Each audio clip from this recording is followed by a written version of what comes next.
This is Shoot to Kill Outdoors, and I was wanting to do a review on one of my rifles. I have a Mosin Nagant. Some people have them. You know, they're great rifles. They're well known. You know, they're a surplus rifle.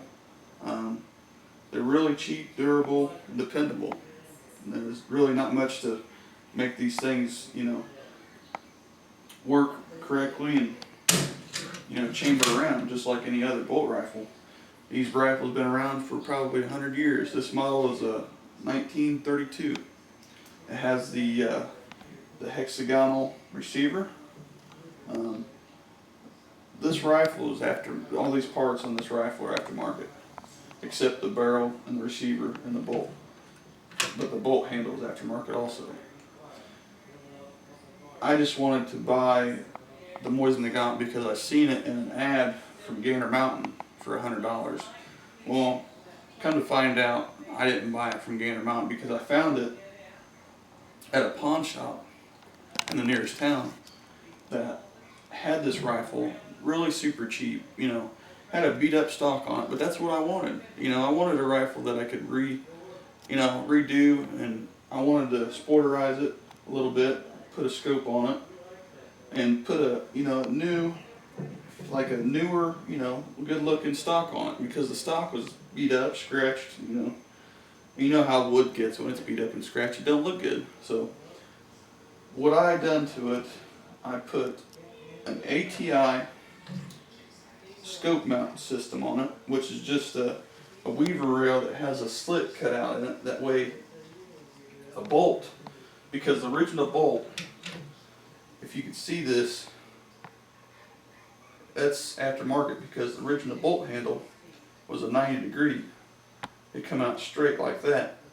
When you had to reload, it comes straight up like this.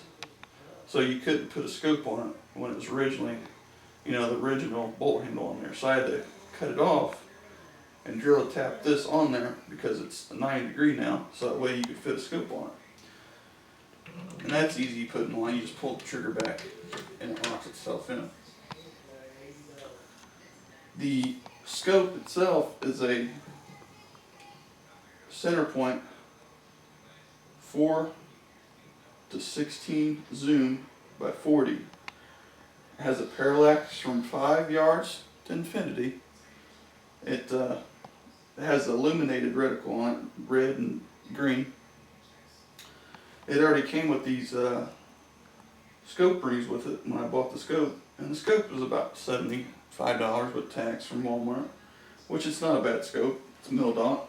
I mean, almost, a lot of scopes now are going towards mil-dot, but I like it. Another thing is the stock. The stock is an ATI stock, and so is the bolt handle and the scope mount, but the stock is ATI. It has, I don't know if you can see you can't see on this side, but it has the cheek rest. That way, when you're looking down the scope, it's right there instead of, off, which I like that a lot. Another thing is the original sights are still on here. So if I wanted to take the scope off and the scope mount, I still have my original iron sights. The other thing is an attachment that I put on there is the Caldwell 13 to 23 inch bipod. Now on that bipod, it's just got a little clicker at the end right here.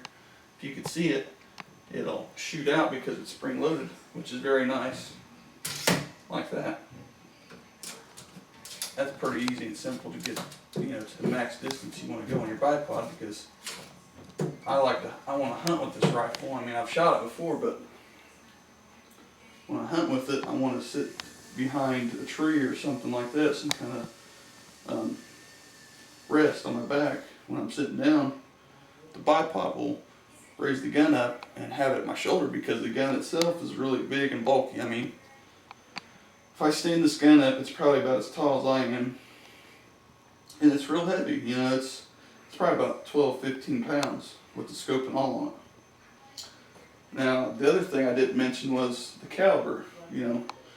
If you're new to this rifle and you don't know what caliber and all that, and you want to know what caliber it is if you're going to purchase one, it's a Russian round. It's a .62 by 50R, 54R, which means rimmed round. You know, this cartridge is rimmed. It's a big solid, you know, it's a big solid round, because this bullet sticks out about 3/4 inch, but it's still, you know, it's back down in here, so it's a large caliber.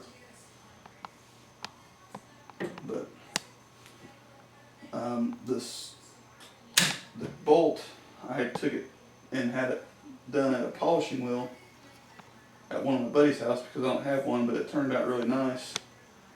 The other thing is, when you shoot, I've gotten surplus ammo, and if you shoot surplus ammo out of these, it can be corrosive if you don't, you know, read the package and label of the ammo.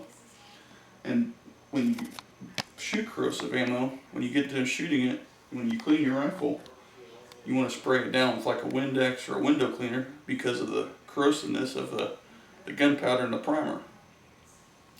And the reason to do that is because it can corrode the inside of your receiver and make it inoperational. Now, when you spray it down with window cleaner, the ammonia inside the window cleaner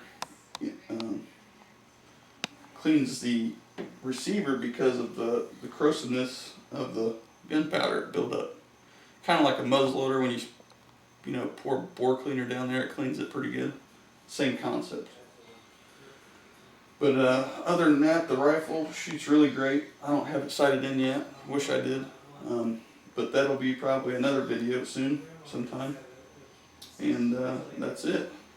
This is Shoot to Kill Outdoors, and thanks for watching.